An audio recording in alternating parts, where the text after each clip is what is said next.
Hi, Jennifer Hernandez. What affects the interest rates going up and down, and why do they happen so quickly? First of all, I've been in the business since 95. So back then, I'm dating myself, back then it was much slower. Rates changed every couple of days. We didn't have the ferociousness of immediate data. And so it really did not happen that quickly, okay? Interest rates were published on paper rate sheets. It just really, really was slow. But now, fast forward, we're in the 21st century, well into it.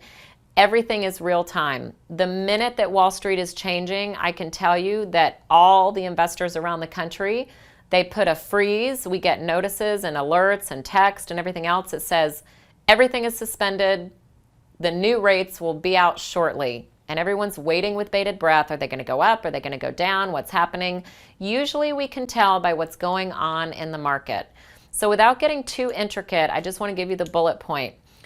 If the stock market is going really bad and the stock market is going down, that means that investors on Wall Street are looking for the safe haven of the bond market. If you own bonds or know anything about bonds, they are totally safe.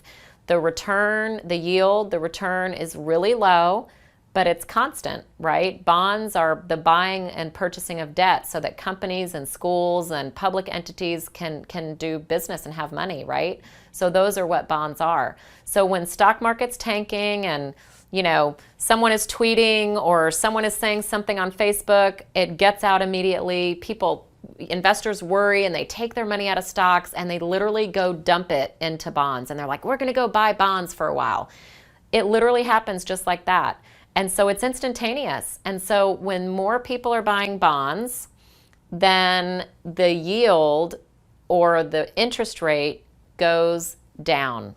So when demand for bonds or the price of bonds is up, the yield is inverse of that and it goes down. It's just kind of economics 101. I don't want to get too complicated.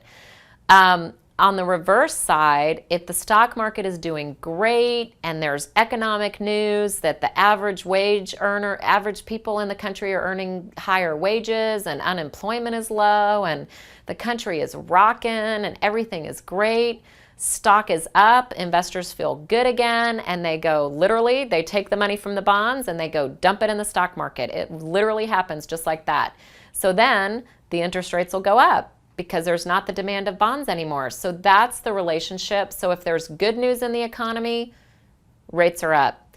If there's bad news in the economy, rates are going down. It's just like that's kind of a good gauge. So I hope that this has been helpful. Happy to elaborate if you just call me, and I'll talk to you soon.